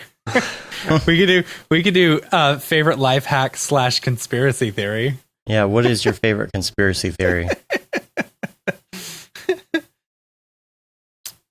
Do you have one? You're asking me yeah. right now? Do you have one? Does I didn't know if he was just saying that as far as like in general, or if maybe there's an inside joke or something there. Did you have a conspiracy theory or something? I don't know. If there is, I don't remember. I mean, anything Q. I would have to think now, but I don't know. I don't usually take part. I'm very cynic when it comes to all of these things, so I don't. Me too. I don't quite like partake in the conspiracy theory stuff. I mean, there's yeah, I don't know. I think since I like conspiracy theories, so much to that I believe UFOs, them. chemtrails. Yeah, chemtrails.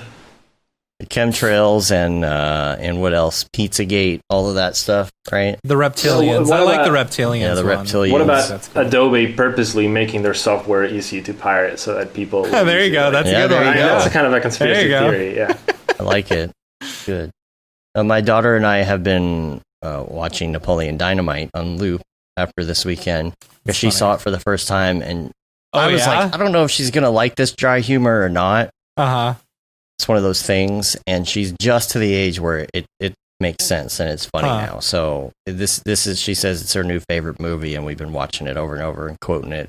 That's funny. And I was learning all about it and how they shot it and all these insider information. Yeah, it was a really low budget, right?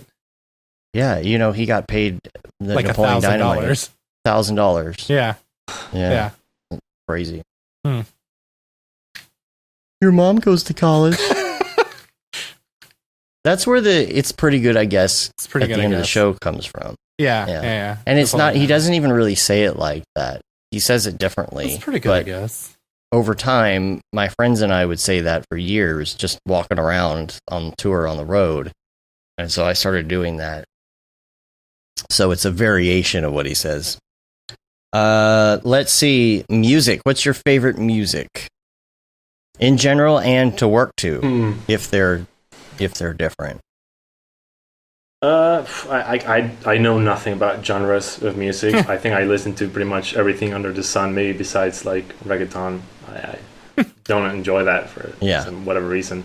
Nobody does. It's okay. I do listen to a lot of video game soundtracks. Oh yeah, they're really nice to work to. Yeah. I mean, they're like specially made to get you in the mood, in the zone, and all that. So right now, are you talking like in an 8-bit kind of way or a Halo kind of way? No, a Halo. There's one game. It's called Nier Automata. It's like the story is just crazy, awesome in a very Japanese way, and the soundtrack is insane. It's so beautiful and has every kind of moment. So I listen to that a lot.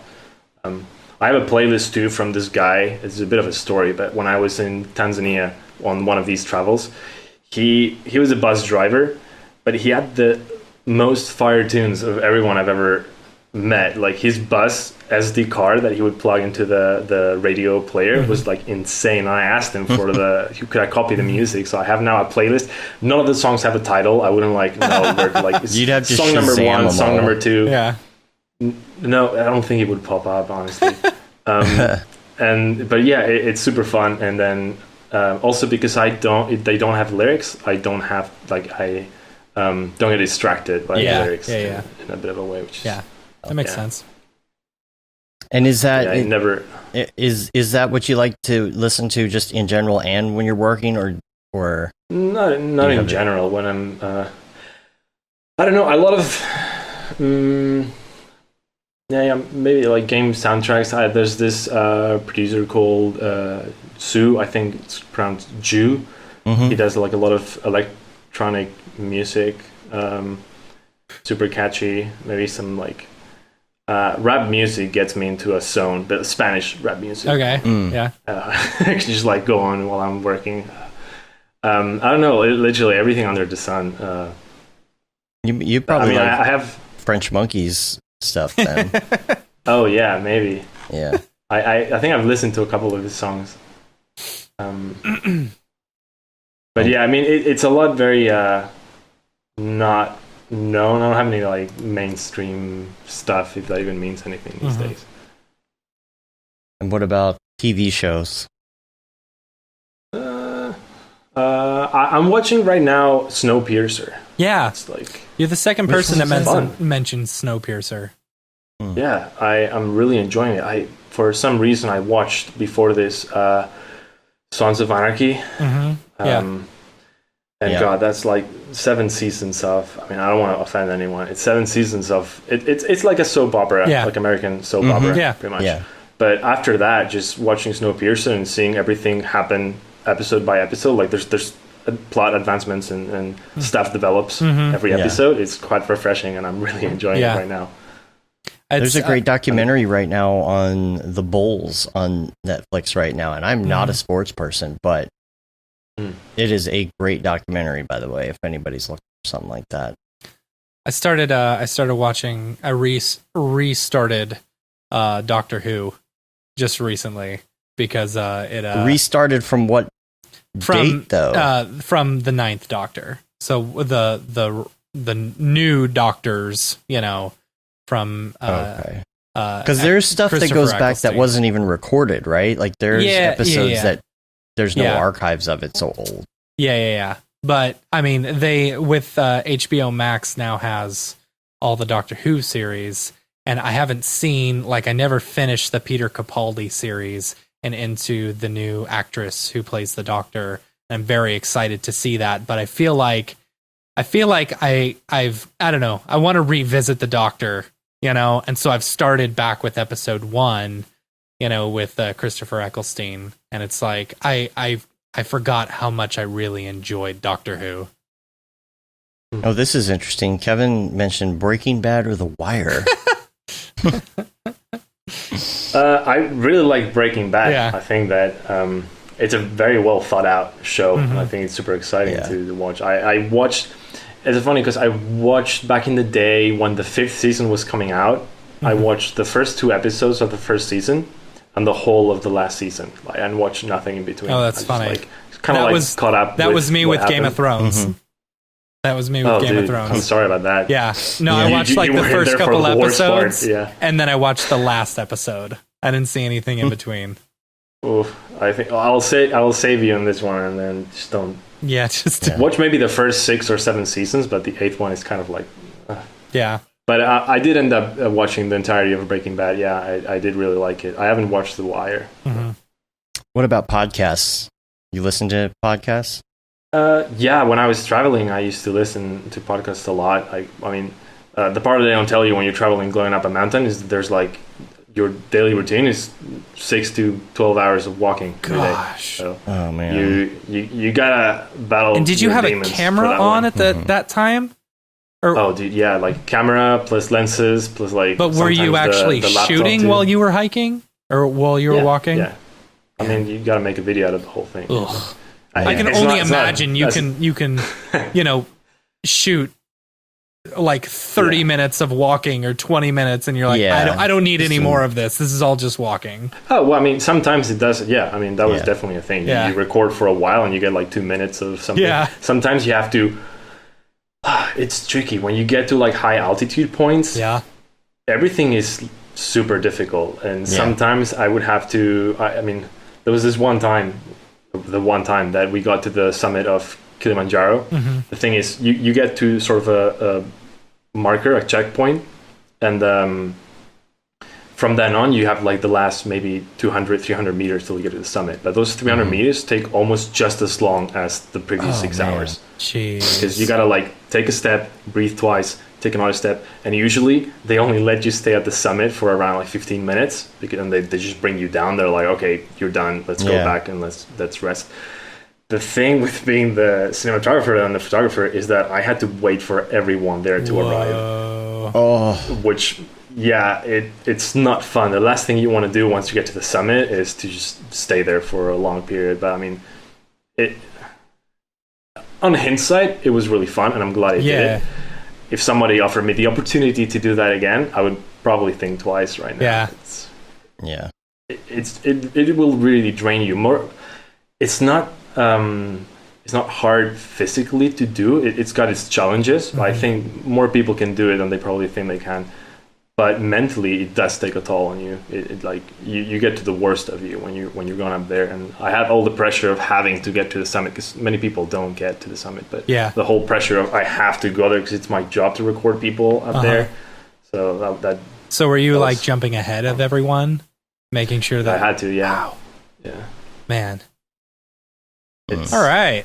It's rough. It paid off though. I don't remember what the question was. Sorry. Podcasts. What were the? Podcast. What did you listen to while you were doing that? I listened to this really funny one. It was called Adventure Zone. It's by the McElroy brothers. Oh yeah. And it's Dungeons and Dragons. So good. But they play with their own characters. I had. So good. If somebody saw me at that time, they would have thought I'm crazy. I was just laughing by myself, just walking, and they're like, the altitude's just really gone into Rolando right now. But it's just not. I was listening to that podcast for hours at a time. And it's so funny. My brother and me is their original, and Matt and I actually went and saw them live in Dallas. Oh, really? Yeah, that was fun. That's gonna be super fun. Yeah. Yeah. They're great. That Adventure Zone, I really like that one. Mm-hmm.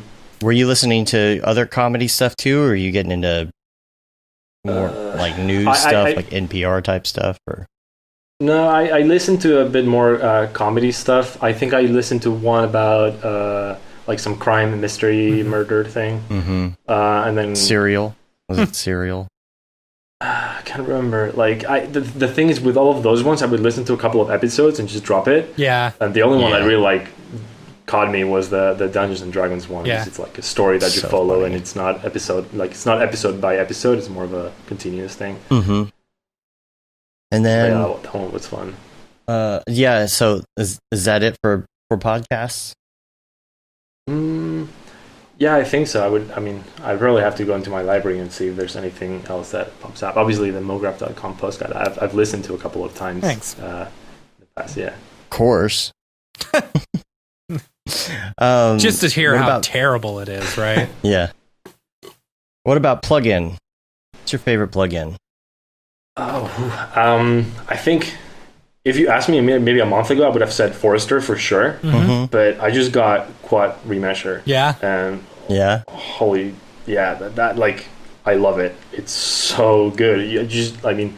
Obviously it won't replace 100% just manually retopoing something, but for the kind of stuff that I do, it's such a godsend. Honestly, I can just volume model anything and just put it through the Quad Remesher, and then just about something, especially for simulations and all of that, where you want to be careful with not just the amount of polygons, but also how they're distributed. Like you have too many triangles, or you have too many squares, or polys.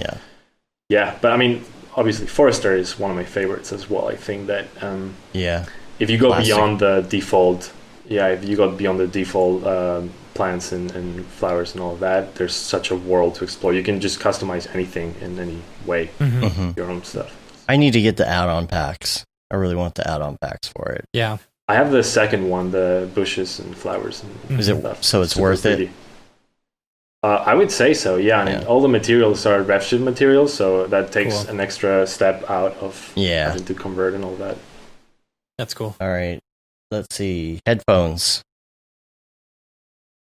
I have the Sony, what are they called? WMX something. Are they noise canceling? The noise canceling ones. I think it was actually my first treat as a freelancer.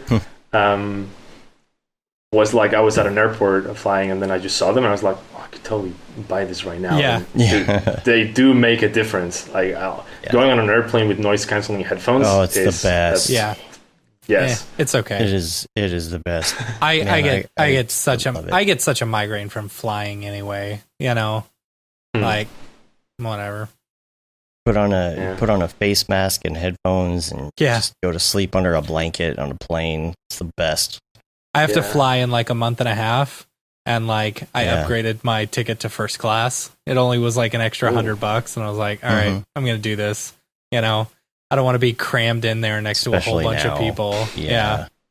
At least you only have two people or one person next to you instead of being crammed in with and I'm in the back of first class. Seats. So like I don't have anyone behind me either. I saw an article that said United Airlines is now going to be adding like HEPA filters or something like that inside all their planes, which will filter out like bacteria and viruses. And it's like, well, it said they're now going to be doing that. And it's like, well, why haven't you been doing that from the beginning? But there's a whole, I don't know if that's 100% like, because their planes already have HEPA filters on them. It's a huge filtration system.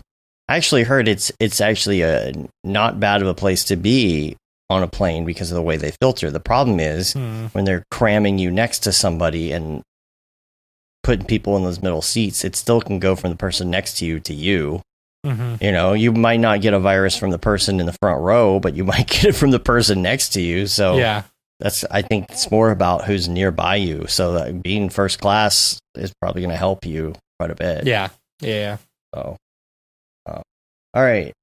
What is your go-to app when you pick up your phone? Muscle memory, always opening. I'm going to guess Instagram. Right. No, actually. I mean, mostly because recently I haven't been that active posting. But I mean, I've been getting into chess recently, so I think when I wake up in the morning, I always play like 1 or 2 games of chess. That's cool. You just like wake up. Yeah, that's very cool. It's cool when you win. Yeah, it's cool when you win. It's infuriating when you lose. You take it very personally. And then I guess beyond that, I think Reddit is an app that I frequent a lot. For both good and bad. I think that Reddit everyone pics. could spend a little less time in social media and that stuff, but it's also a nice. I mean, depending on what you're subscribed to, you can sort of keep up with news and stuff. Yeah. And I'm subscribed to a lot of 3D stuff, 3D here. subreddits too, so that's fun too. I have found that Reddit is also highly left-wing biased, and it is hard to get some sort of even, understanding of what the general populace thinks, based off of Reddit alone. Yeah. But I mean, which is in that sense, so is my circle. Really. Yeah, I mean that's me as well. But like hearing everyone say, "Oh, Trump's gonna lose," blah blah blah. And it's like, maybe I don't know. I sure hope so. Yeah.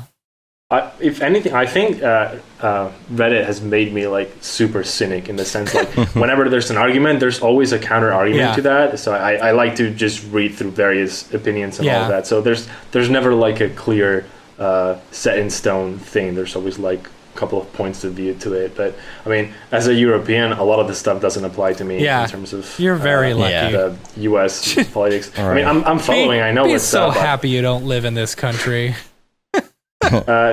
Well, I mean, I would love to eventually. I didn't want to leave the U.S. when I was there. Yeah. Wait until we have better leadership. Yeah, I think that's a must. Yeah, I've been getting a lot on Reddit because I just don't want to get on Facebook, So it's like I'll go to Reddit pics or something and scroll through photos. It's nice. Yeah, I've completely nuked Facebook from my smart days, really. I mean, that happened actually in the 2016 elections, I think. And it was kind of like what you were saying, sort of, because when Trump won, I had a lot of friends on Facebook that started like shit talking. Yeah. And so like it all just became too much to handle, like everything. And then since I left it, I think it's been just super nice. I think this it can really drive your day, what you read. It really can. And things you pay attention to. Yeah. Make you feel awful, and then even if you set it aside, you still feel bad for some reason. You post something positive that you're excited, and then Jeremy comes along and starts, talking crap on your Facebook. Our ongoing gag now. Okay, now here's the tough one. This is your favorite life hack, and I'll give you the example. Mitch Myers favorite life hack or conspiracy theory. You turn the toaster on its side for some bomb ass grilled cheese. I don't even know how to clean that after. How would you clean it? I mean, you got the tray, right? I don't know, if you do it right, it won't really get anywhere. I still feel like you could fit 2 pieces of bread in there. Yeah, and you want to butter each side too. Yeah, you're gonna get butter like spilling. Anyway, all right. Yeah. Okay. I don't know. It's so hard to think about. Yeah. And if there's anything I do on the daily, I think I'll pick the conspiracy theory one. I'll go with the Adobe one. I like that. Yeah, I think that's great. Cool. Did y'all see the latest Mograph memes?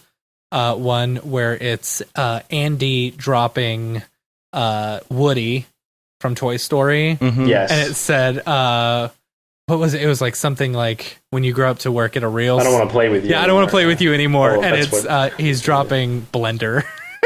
Really that's funny. Yeah. I did see one that was talking about how great the Siggraph presentations were, though. That was nice. Oh, yeah? I didn't see that one. Yeah.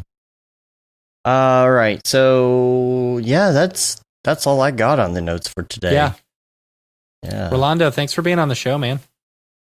Thank you for having me. Yeah, where if fun. People want to find you online, where's all the places? Just head to my Instagram, I think. I mean, I think people don't take enough advantage of actually messaging people they look up to. Yeah. I did when I started. I was messaging people and being like, hey, how did you do this? Hey, can you help me out with this thing? And you start to create a network, and maybe just, I think something that the Mograph community has that the film industry doesn't in that regard is just people being nice to each other. Yeah. I mean, that's a very blanket statement, but I think that from what I've seen and heard, the film industry sucks. They're all mean to each other. Yeah, no, but I mean, for me, changing from film to Mograph, it was really nice to see all of these Slack communities and channels and everyone helping each other and just sharing tips and tricks for free. Or sharing things and being nice to each other and optimism and constructive criticism. Imagine that. Yeah, so by all means, feel free to reach out to me over Instagram or email if you need anything. Cool, man. Cool. Well, you can rate us on iTunes. You can leave a review. Also, subscribe on your podcatcher of choice to help get our ratings up. The newsletter should be coming here pretty soon. I'm just waiting for a few more things to be finalized so that I can put it in the newsletter. But subscribe to that on the website, mograph.com. There's tons of fun stuff to look at on there as well. So check that out. We got some, hopefully, in the near future, some changes coming to the site too, which I think people will like. And merch, you got the Mograph logo tee. You can say you've been there, done that, got the t-shirt with the Mograph logo tee. Paul Babb, Feel the Babb 2020 shirt. All the profits from that go to Doctors Without Borders, the Render Things t-shirt, hoodie, and long sleeve tee. And the That Render Is Fire shirt, which you can only wear ironically. Unless you're Shams. That's your Shams. She gets free pass because she doesn't say it ironically. Right. So we're on Facebook, Twitter, Instagram, YouTube, mograph.com. Check us out on all the things. Make sure you subscribe. Check out the tutorials. Check out the sculpting tutorial that Matt's got out there. Check out the Houdini tutorial that Mark put out there. There's tons of stuff to look at now, and there's more coming. More on the way. Check out the What Render Engine video. TheBestRenderEngine.com. TheBestRenderEngine.com. Yep. Yeah. So we are going to get out of here. Thanks again. Again, Rolando. We'll be talking to you on the interwebs. We'll get you. Are you on our Slack? I think. If not, I think I was at some point. Yeah. If you were at some point, then you still are. Yeah. We'll probably get you on there if you're not. That'll be fun. So we're going to get out of here. Till next time, I'm Dave. And I'm Matt. And I'm Rolando. Have a good one. Later, yo.